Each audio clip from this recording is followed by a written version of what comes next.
تبارك الذي بيده الملك وهو على كل شيء قدير الذي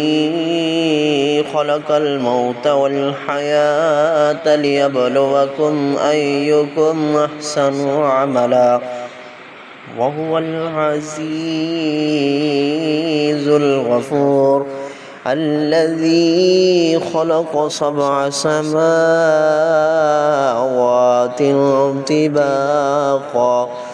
ما ترى في خلق الرحمن من تفاوت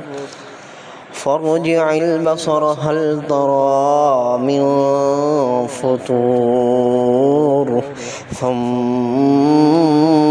ارجع البصر كرتين